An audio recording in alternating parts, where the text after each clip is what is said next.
I found that this was also the case with the ancient Greek philosophers.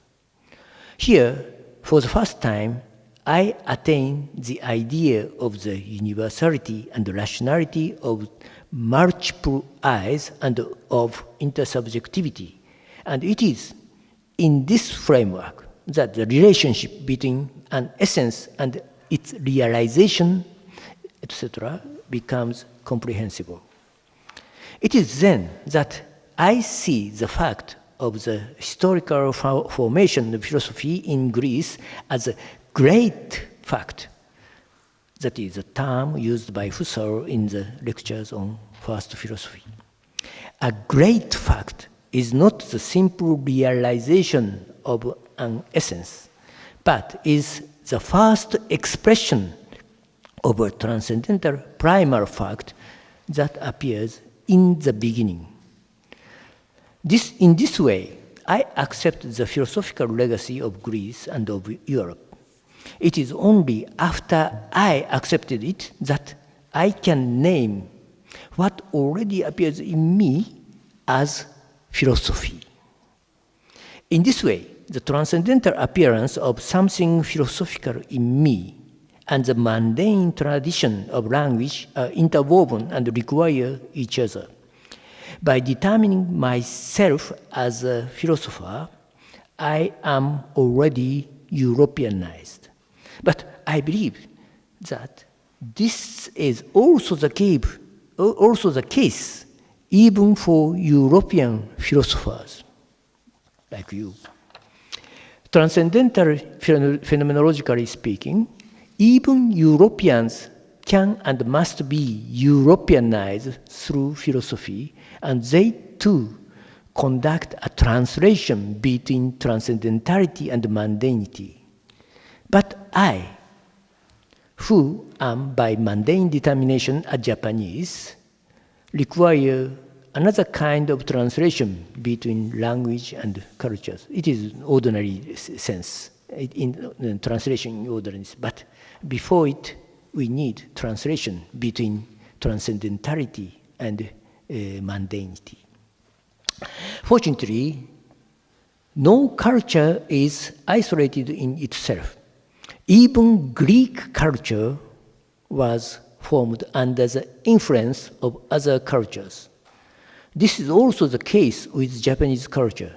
It was already accepted Chinese, Korean, and European elements, among others, and continued to be open to other influences. Japanese is open to the world and contaminated by it. I express my transcendental insight in such a contaminated language.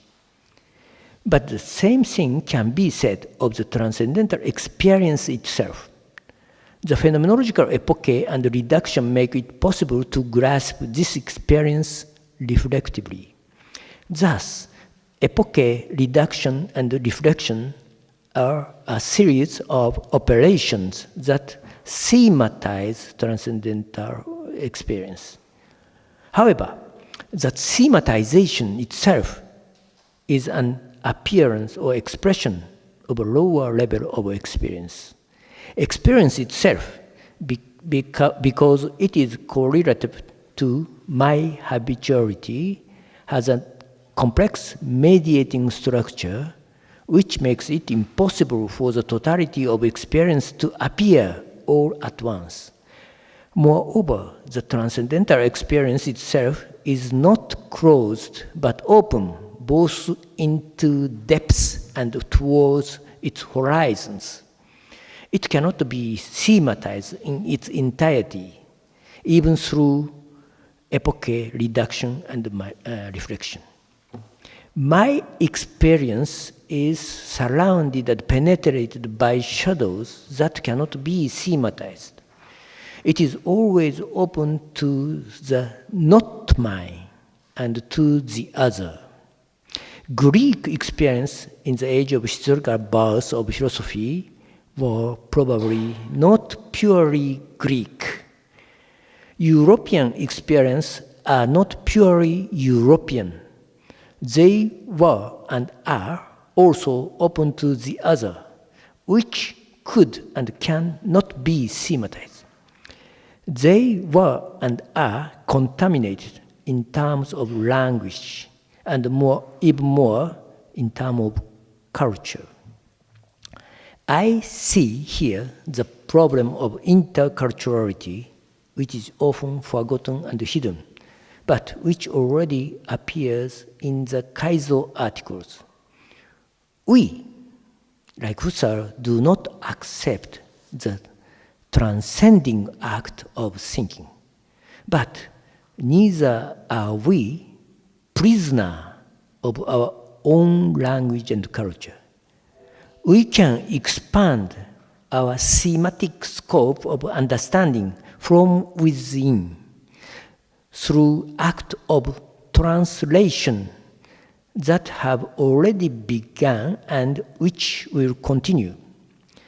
The Kaizo articles, whose translation into Japanese were not completed, direct us towards the problem of translation and of interculturality, and indicate the possibility of such an expansion. Thank you very much for your attention.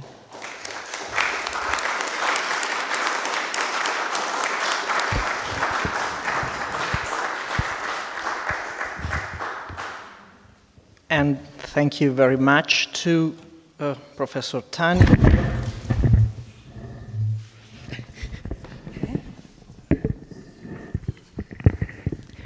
No problem. Thank you very much to Tōru Tani for this comprehensible, and very fresh presentation, both of the phenomenological tradition in Japan and of some new hints, new interesting approaches of phenomenology to our present world, and so for the actuality of phenomenology. I would like to start with a remark. So, as far as I understand Husserl, which is not given for granted, obviously, he assumed that, in a way, European philosophy was universal because of the transcendental eye, because of other things, probably. But after listening to your talk, I begin to think that when philosophy went abroad, so it went very far from Europe, from his Greek origins, then my impression is that a new possibility opens or maybe becomes radicalized. There is a tension which runs something like this. You as a subject, as a transcendental subject, as an I, cannot transcend yourself, your experience, your mundanity, but you can try from your very experience, from this starting point, from this mundane starting point, you can try to translate other languages, other cultures, and so on. And what you obtain is not a kind of universality in itself, as something rather complicated maybe, it's something maybe more general, is more challenging. It is a kind of comprehensibility or of a construction of a comprehensibility of a space of comprehensibility. So my question is now, what is the fate of phenomenology in the face of this very tension? Does it signal the breakdown of universality, of the a priori, or there is something more? And sorry, I try to make more comprehensible to our audience. Per quanto io possa capire Husserl, grazie alla bella relazione di Tōru Tani, che mi sembra abbia presentato non soltanto la tradizione fenomenologica in Giappone, ma anche e soprattutto abbia dato delle nuove e molto fresche indicazioni sulla possibile attualità della fenomenologia oggi. Per quanto io possa capire Husserl, dicevo, c'è una sorta di tensione. Husserl parte dall'assunto che la filosofia e la scienza europee siano in qualche modo universali. Cosa sia poi questa universalità è molto complicato da dire, è ovvio che emerga il problema del soggetto trascendentale, eccetera, eccetera, ma comunque parte dall'idea della universalità del sistema della conoscenza europea.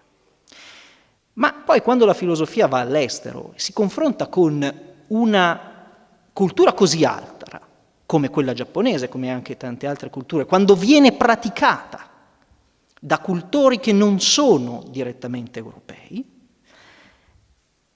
allora emerge, mi pare, una tensione che Tōru Tani ha trasmesso questa ultima parte in particolare, che è un po' questa: se l'io non può trascendere la propria esperienza mondana, quella che lui chiamava mundanity, per pretendere immediatamente di essere universale, però può trovare delle modalità per entrare in rapporto con e tradurre linguaggi e culture. Ma a questo punto non si ottiene una universalità data, si ottiene invece un più ampio concetto e uno spazio di comprensibilità fra culture. E allora l'universalità dove va a finire? L'universalità di Husserl della fenomenologia? Cioè dobbiamo prendere tutto questo come il momento di rottura dell'universalità, che è uno degli asset più importanti della fenomenologia, oppure c'è qualcosa in più? Sorry for the Italian explanation. Thank you very much for your very interesting comment, and it is very important for me, and I think it is also the case with you. Namely, for example, how can I say? For you, almost all of you, not Japanese, only one exception, but for you, the Japanese culture is foreign. And it is very difficult to understand Japanese culture for you. But it is also the case for me. For me, so to understand European philosophy is very difficult, and it is very foreign for us. The way of thinking is totally different.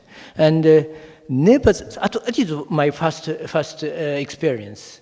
But I can learn somewhat European, what is European philosophy, and what is European way of thinking. I do not transcend my view. Everything occurs in my experience, in my vision. So it means I can expand my experience or the scope of experience. Then I can understand something which was foreign, which was incomprehensible. Now I can a little bit, this word is not so good, as I made some progress to understand otherness of the other culture. But normally, in European tradition, at least I learned, there is a very strong framework. Universality is already universality. And particularity or individuality is only a realization of it. It is the framework of the thinking itself is such a thing. And only, for example,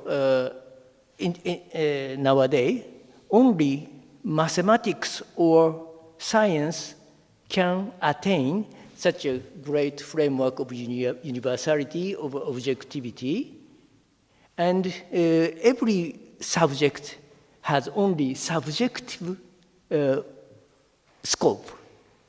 But such a way of thinking itself is very problematic.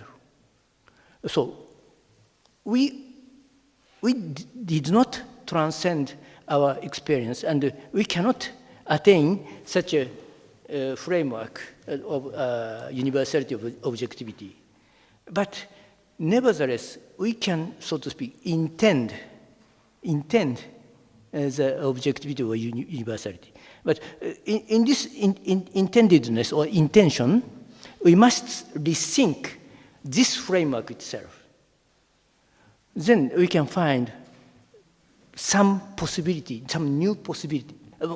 We must be careful. The word possibility itself is very European. but there is no other word, because we are contaminated. I myself is contaminated by European words, European cultures. Therefore, I must use the word possibility or the word universality or particularity or so. But nevertheless, something which is something that is philosophical, something so I would like to know, such a tendency occurs in myself. Without this tendency, this movement, I have no motive to study philosophy or to study Europe or to study everything. So it is the most fundamental.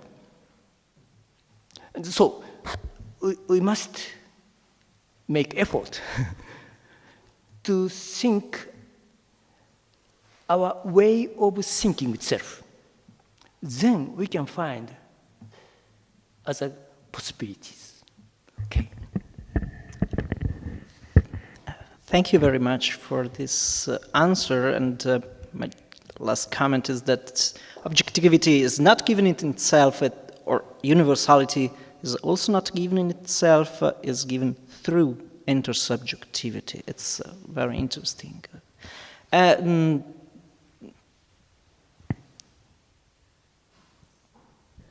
Devo riassumere la risposta, non credo.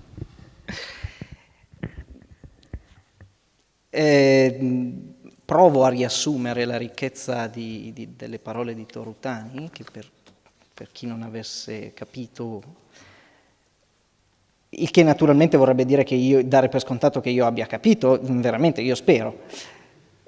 L'idea è che il soggetto noi, in quanto ognuno di noi comprende o cerca di comprendere gli altri, non possa uscire così tranquillamente da se stesso. Comprende sempre entro di sé, entro la propria sfera, le cose che gli stanno intorno, le traduce, no? E in questo sforzo, quindi direi che non c'è c'è un vero e proprio sforzo, e la cosa fondamentale della comprensibilità, che garantisce la comprensibilità, è in qualche modo che la comprensibilità non è mai garantita o data a priori, è sempre una ricerca. E quindi l'oggettività, l'universalità, non è qualcosa in se stesso, ma qualcosa che si raggiunge attraverso l'intersoggettività di molteplici punti di vista. Questo in qualche modo fa piazza pulita di quelle posizioni che Husserl chiama storicismo da una parte, psicologismo, che in realtà sono un mascheramento di una sorta di oggettivismo assoluto, per cui appunto la realtà è lì davanti a noi, uguale per tutti. Vorrei però, mi scuso naturalmente per la brevità che ho dovuto dare, con cui ho riassunto e ripreso il pensiero di Tōru Tani, che spero di non avere tradito. Vorrei però dare la parola al pubblico, se c'è qualcuno che ha delle domande, potete farle in inglese, tenteremo io e Monsignor Buzzi di tradurle. Prego, prego.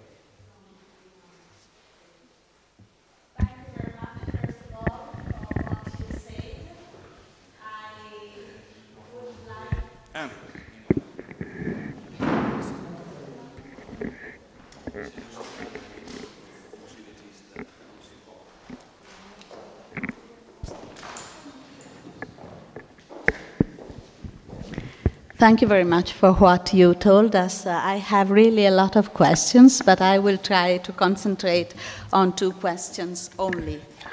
The first one is which ideograms have been used to translate the word philosophy, the Greek word philosophy, into Japanese? Once again. Which ideograms, which characters in your language, in Japanese, have been used to mean philosophy, the Greek word philosophy? I had written the Japanese word, I don't remember it by heart, but you just quoted at the beginning of your talk, because I think this is always a challenge. How can we understand something, putting it not only in our way of writing, but just because of the ideographical type of language, which kind of ideas can we consider equivalent or more apt to give Japanese-speaking people the proper idea of what ancient Greece, but not only, even contemporary Europe or Western languages conceive when they talk about philosophy? This is the first question. The second one perhaps is a